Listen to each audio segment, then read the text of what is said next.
We will also have the opportunity to meet with leaders of economies to discuss our bilateral relations and seek paths towards mutual economic benefits. The President will also meet with the Filipino community in Thailand.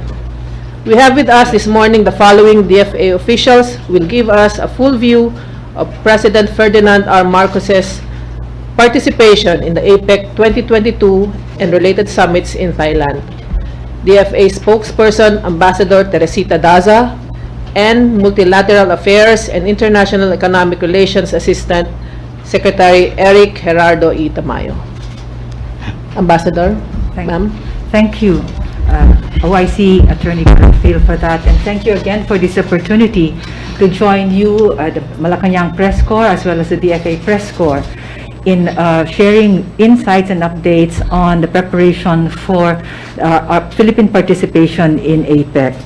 As you all know, the President will lead and will participate in the APEC Economic Leaders Week in Bangkok from 16 to 19 November. He will be joined by other members of the Cabinet, including SFA, our Secretary for Foreign Affairs, and the Secretary of DTI, among others. This will be the first APEC meeting for the President and his administration. It will also be the first in-person APEC leaders meeting since 2018. The APEC is the premier Asia-Pacific Economic Forum established in 1989 with the primary goal of supporting sustainable economic growth and prosperity in the Asia-Pacific region. The Philippines is a founding member economy. Through our engagement, and as mentioned by Attorney Garfield, the Philippines has contributed to the APEC agenda of promoting investment and trade across the region, facilitating the conduct of business, the development of human capacity and capability, the adoption of regulatory reforms, the easing of transition into a digital economy, and the expediting of economic recovery due to COVID pandemic. As I also mentioned in our last briefing, APEC is responsible for about 85% of our trade abroad. APEC economies account for 82% of tourism flows into the country, and 60% of Filipinos abroad call APEC home and are responsible for 68% of the remittance back to the Philippines. APEC has also provided economic and technical and capacity assistance to various government agencies. The Philippines has hosted APEC meetings twice in 1996 and 2015. We're very happy today to also have with us Assistant Secretary Eric Tamayo, who is currently assigned the Office of the Undersecretary for Multilateral Affairs and International Economic Relations. He is also our Director General of the Philippine APEC National Secretariat. ASEC Tamayo. ASEC, would you like to say something? Thank you very much and good morning. I convey our thanks and appreciation for extending the invitation to us this morning to discuss with you the coming trip of the President to Bangkok. And this is quite significant. There are a lot of things happening in Bangkok, and we can go through them certainly in greater detail to the extent possible. But nevertheless, this is an important undertaking for each and every member of the APEC partnership. APEC is the most important non-binding multilateral and regional engagement of the Philippines. And the meeting this year represents the first gathering of leaders since the pandemic and since 2018, as mentioned earlier. And one of the key value propositions of APEC is the in-person, face-to-face meetings among the leaders. And the APEC Economic Leaders Meeting is the highlight of each and every APEC year for the last 32 years. So we look forward to positive outcomes for the President's engagement here. And certainly we will be looking forward to the positive impact of the President's visit over the next couple of years by his participation in APEC. Thank you very much. Okay, for our first question, Ana Bajo of GMA News Online. Good morning po. May we know lang po if President Marcos will meet with Russian President Vladimir Putin and US Vice President Kamala Harris at the sidelines of the APEC summit? Okay, thank you very much for that. Right now, I can say that among the roster of bilateral meetings of the President, that these meetings have yet to be explored for the time being. How about other bilateral meetings po with other country leaders po? Baka meron lang pong information.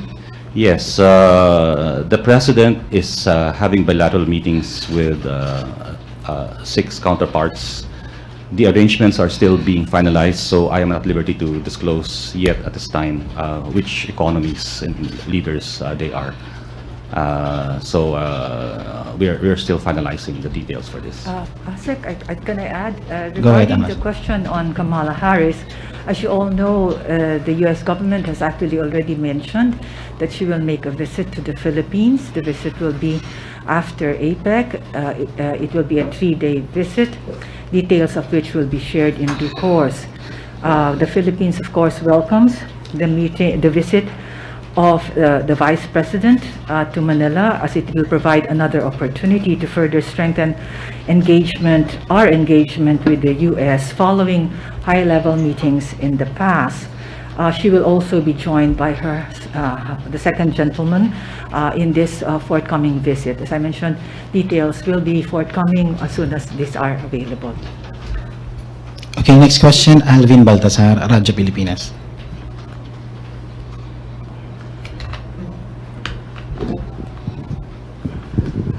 Good morning po.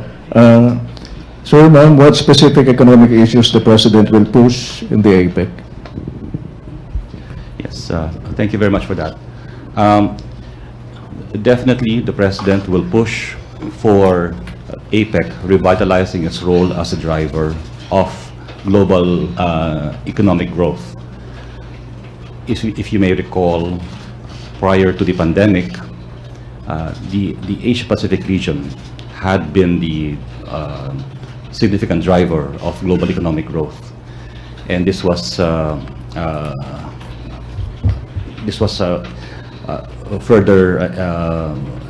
economic growth trajectory was disrupted by COVID-19, the pandemic.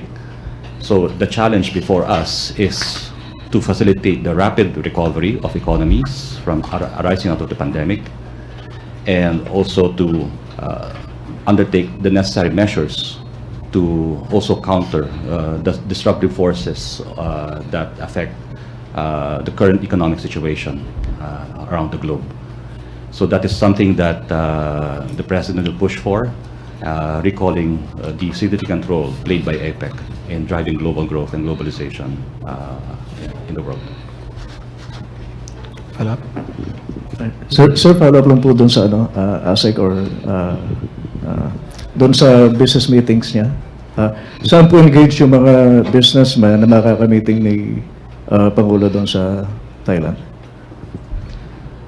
The proposed slate of business meetings are being arranged by our Department of Trade and Industry, and additional details will be forthcoming. These are also currently being finalized by our Trade and Industry Office. Be that as it may, the President is indeed slated to meet executives of businesses based in Thailand in the hopes of attracting business and additional investment into the Philippines. Okay, Ivan Mayrina, GMA7. Asek Tabayo, sir. Good morning. You said you were looking forward to positive outcomes. What outcomes exactly are we hoping for?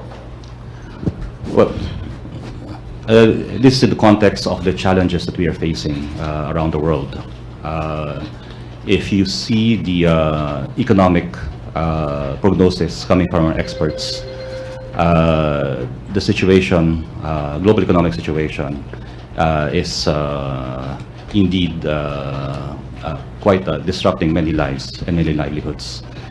And it is important for us to be able to highlight the fact that economies need to address, need to future-proof the region in responding to these disruptions, be it coming from the pandemic and other disruptions around the globe. So it is focus on the drivers of the economy, particularly on ensuring the flow and the operation of the various supply chains around the globe. The critical role of essential workers, particularly our maritime crew, is one of the things that one of the key initiatives of the Philippines in this APEC year, providing and facilitating for the safe passage of essential workers, which had been also affected, who have been affected by the pandemic. So these are just some of the key highlights that we think should be considered by economic leaders around the region. One more, please. I understand you came from a meeting with the President. Are there any specific issues that we expect the President to push during the meetings? So the President will be calling attention to the need to ensure food security, energy security, and also the robust response of APEC economies to the challenge of climate change, adaptation, and mitigation. Okay, Alexis Romero of Philstar.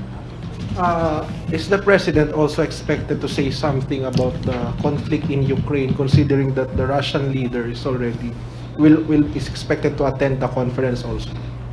Well, the President and the Philippines, we have made pronouncements in the appropriate forum on our stand in Ukraine, a political issue that... Philstar. Kat Domingo. Good afternoon, sir. Sir, you mentioned that the President will be pushing for food security and energy security as well. Will he bring up deals with Russia, existing and otherwise? Bilateral issues will not be part of the discussions in the APEC platform, although in the context of the President's advocacy on food security, of course, reference will be made on the rising prices of inputs to food, and this is something that each economy actually is concerned about, the rising inflation, and how this is impacting on our efforts to facilitate rapid economic recovery in the region.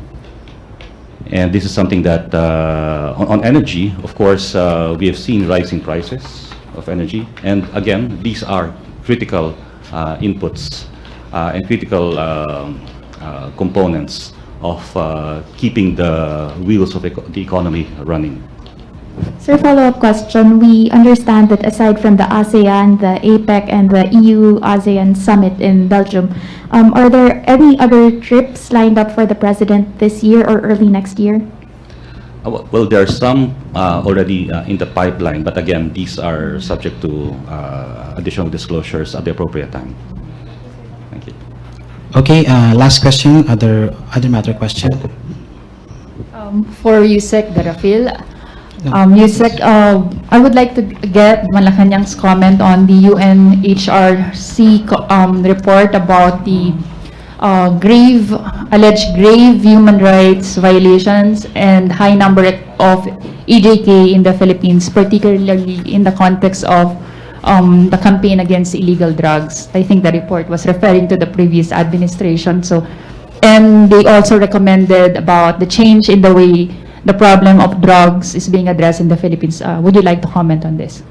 I think Ambassador Daza will make the response, ma'am. The administration of President Marcos has made very clear pronouncements about the seriousness of his government in terms of human rights obligations. It has taken a very open and constructive approach to the issue of human rights, and as a manifestation of this constructive approach, no less than the Secretary of Justice has actually participated in a series of dialogues with the Human Rights Council. where he actually mentioned the reforms that are being undertaken by the government, as well as updates on cases of interest. This is to stress that, contrary to what has been mentioned about the culture of impunity, I think there has been a shift in terms of how the issue of illegal drug is actually being addressed. Thank you, ma'am. Attorney Chella. Okay. With that, I would like again to thank Malacanang Press Corps, the DFA Press Corps, and the APEC Philippine delegation for your active participation. And also, ma'am, thank you once again to Ambassador Teresita Daza and ASEC Gerardo Tamayo. Thank you, sir. And we look forward to seeing you all in APEC in Thailand. Thank you. Thank you.